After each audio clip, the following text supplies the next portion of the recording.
السلام عليكم.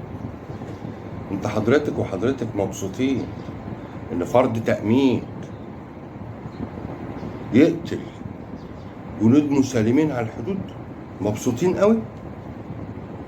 مش فاهم ايه الغوغائية دي؟ انتوا ناس غوغاء، يعني ناس مسالمين على الحدود ما مارسوش اي اعتداء ضد فرد التأمين اللي اسمه محمد صلاح، يقوم يقتلهم ليه؟ عشان ايه؟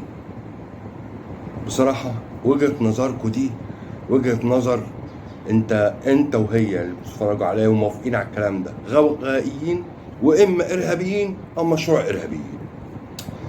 انتوا كده، انا بقول لكم كده. وبعدين انت النهارده بتستهدف جارك اليهودي على الحدود، خلاص بقى اول ما تجي لك الفرصه كمان هتستهدف جارك المسيحي. ما انت ارهابي او مشروع ارهابي. لو سمحت استنى، ما تشتمنيش دلوقتي، اخلص كلامي وبعدين اشتم او اشتمي، ماشي؟ اصبري بس عليا اكمل كلامي. ما هو من يعني انتوا مش عايزين تسمعوا رايي ولا الراي الاخر؟ اكمل كلامي. شوف، اي انسان اصلا عنده بربع جنيه عقل وبحب مصر لازم يكون ضد اللي فعله جندي التأمين المصري ده، ان نفذ عمليه اطلاق النار على جنود المصريين. وانتوا بقى يا غوغاء عمالين تحتفلوا وشهيد ليه؟ ما في ناس كتير قالت الكلام ده اللي انا بقوله ده، منهم الدكتور مصطفى الفقي.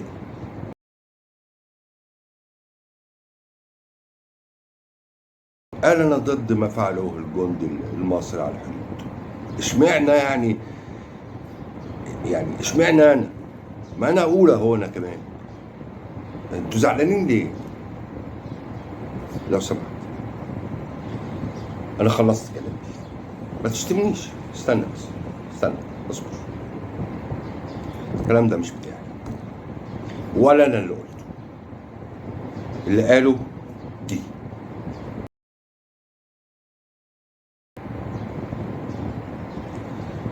داليا زياده، نشيطه ولا معرفش ايه يعني. داليا زياده دي كانت مديره مركز ابن خلدون بتاع الدكتور سعد الدين ابراهيم من فتره طويله، من قبل الثوره، من قبل ثوره 25 عفوا. وحصل زي تلاعب في الفلوس والاموال المركز، وهي كانت مديره المركز ويعني سعد الدين ابراهيم اتهمها، والموضوع وصل قضيه، وبعد كده تصالح وسمعنا ان في اختلاس 2 مليون جنيه. يعني انا ما بتهمهاش بالفلوس ولا بتهمها، ماليش دعوه، دي قصه انا بس بوضح لكم مين داليا زياده. الكلام اللي انا قلته ده الهانم كاتباه على صفحتها. يعني انا زي حضراتكم من الغوغائيين، من الارهابيين او من مشروع ارهابيين. تعالوا اوريكم او شوفوا، ادي اللي هي كاتباه.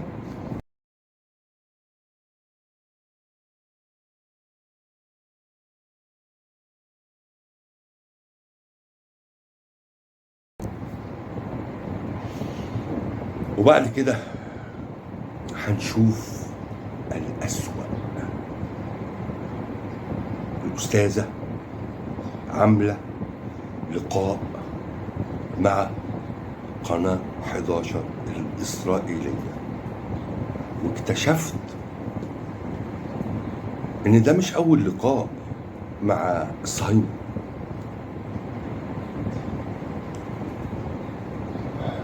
تعالوا نشوف مقتطف ونكمل كلامنا مع بعض. شيء محزن والله، والله شيء محزن. بين غوغائيين ومشروع إرهابيين وهنعتدي على جيراننا المسيحيين اللي هم عايشين معانا من آلاف السنين، هنعتدي عليهم. الأستاذة نسيت اعتداء الصهاينة على المسجد الأقصى، أولى قبلتين وثالث الحرمين اللي بيدنسوا بأقدامهم. نسيت أطفال غزة اللي بيموتوا يوميا. نسيت شباب البطولة في غزة اللي بقاوموا العدوان القذر. كل ده نسيته. بقوا مسالمين، بقوا جيراننا الحلوين. شيء مؤسف، شيء مؤسف.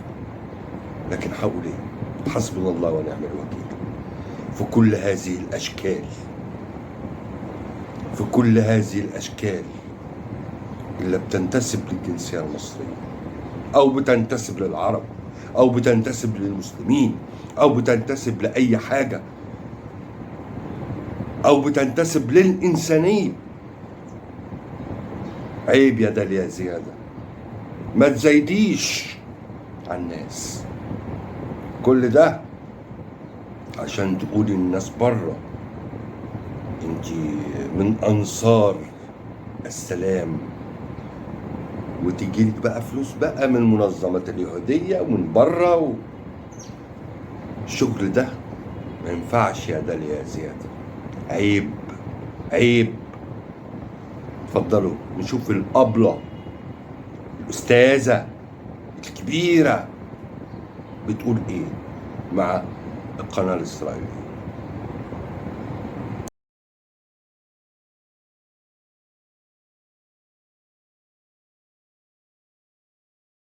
هذا ليس عمل بطولي بأي شكل من الأشكال، بالعكس هو عمل مرفوض وهو غدر، هو غدر.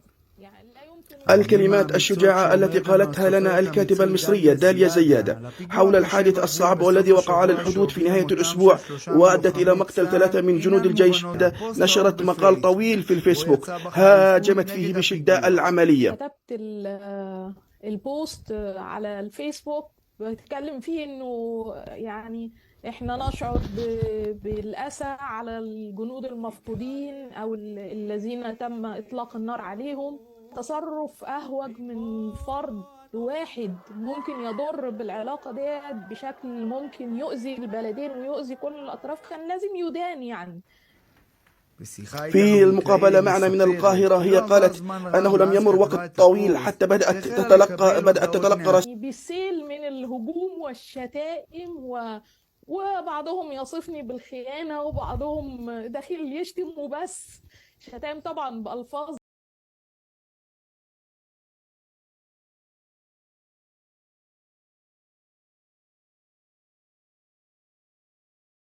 How do you feel about Israel?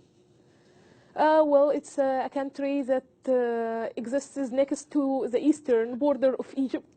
Yes. Yeah. Does Israel have a right to exist from your perspective? Definitely, of course. Why not? Well, you know why people say. I mean, in the what's called the Arab world, in the Muslim world, there are many people who believe the state of Israel is a Zionist interloper, an inappropriate presence, and that ultimately all traces of Zionism and Judaism and Jewish should be kicked out of the Middle East. And they shouldn't be in Israel. But I think this has to do with some kind of misunderstanding. For example, how you interpret the word Zionism in the West here is not like it is being interpreted in the Arab world. The word Zionism, for example, here, when you say it, it means like the right of Israel to exist, right? And I 100% agree with this.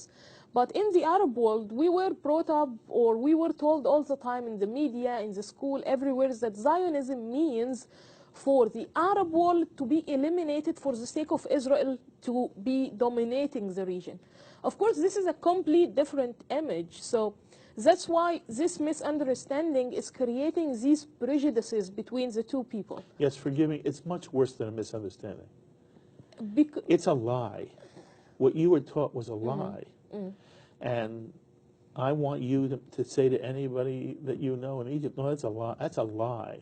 Definitely, definitely. But you know, it was also made for political reasons. Yes. When Nasser was there, he wanted to create an enemy in order to promote for his nationalistic point of view. So the best enemy to speak about is Israel. And he started discriminating not only against Israel, but also against the Jewish Egyptians.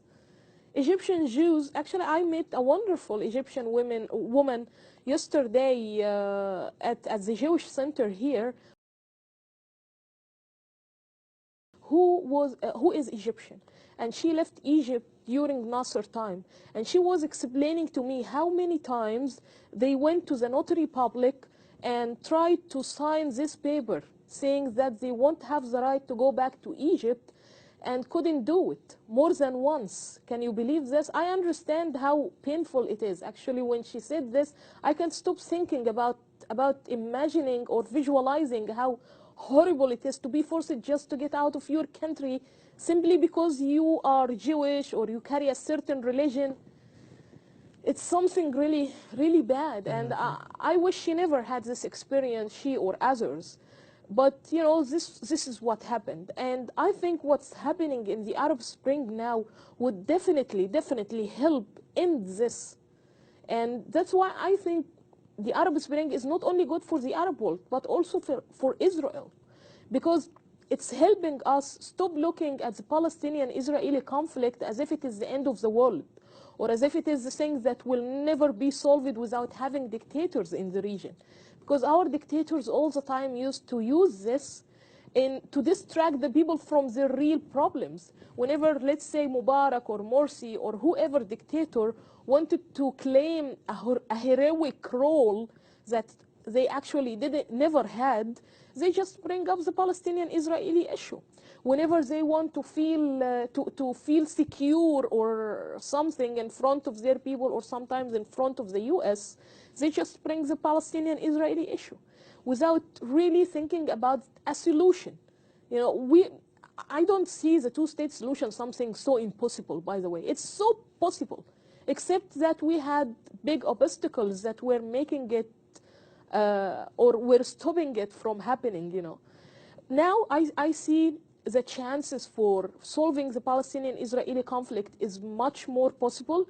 The fact that Israel can be seen simply as just another country in the region like the rest of the countries in the region is more possible now, especially given the fact that what's happening online. Those conversations on social media, Facebook and Twitter, between Israeli youth and Arab youth, they are happening every day. You can go there and you follow them and you will be really surprised how it is easy.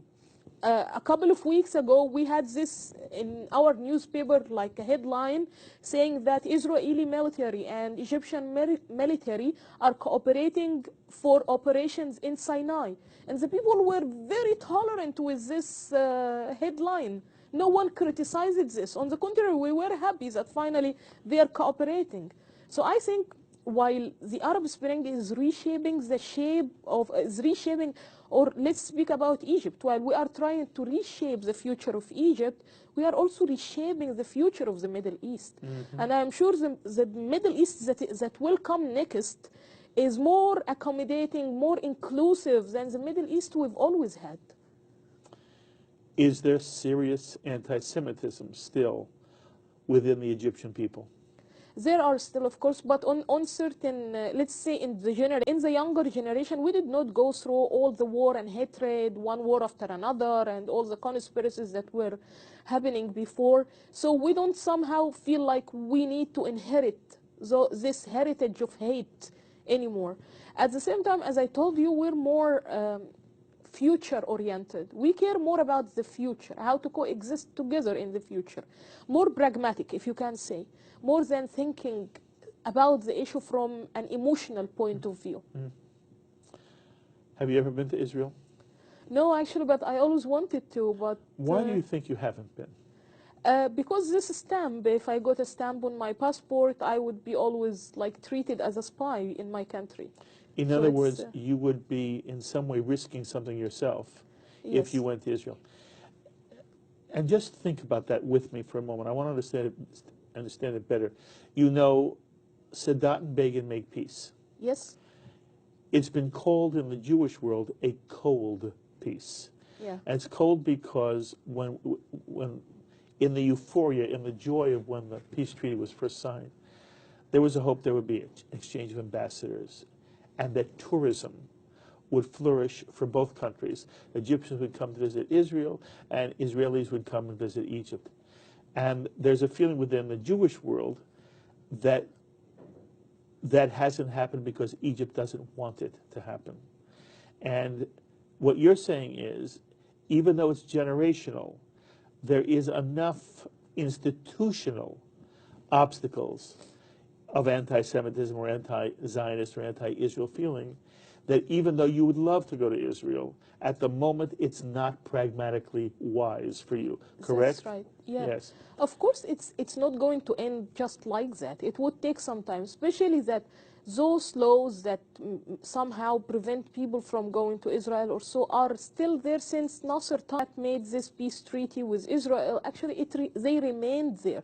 And some of the leftists and socialists who belonged to the Nasser time and Nasserists, let's say, they thought that by stressing those laws and forcing the concept of that Zionism, for example, is about eliminating Arabs or killing Muslims or so, they kept promoting this in order to tease Sadat, not actually. So it's a heritage of beliefs and actions that would be eliminated one after the other. But it's a process. It will take time, take won't time. it? Yes. Of course. I asked you about your mother before. Would your mother be happy if you went to Israel? I didn't ask her, but you know her well enough. I don't think she would mind, by the way. This would not upset her. She doesn't want you, she would never say, No. oh, you can't go to the Jewish Israel. No, in this regard, she's more open-minded in respect with religions more than that. Okay. It's In your mind, God is Allah? yes, God is Okay. God. God is God. The but one God. It's one God, okay. And you call the one God Allah. Yes, in Islam, yes, it is. Okay. Yeah, Does Allah love Jews? of course. Why are there so many in the Muslim tradition who say he doesn't? That I shouldn't say he. That Allah doesn't. Why Because is they that? don't. First of all, they are fanatics. They don't understand. They are fascist somehow.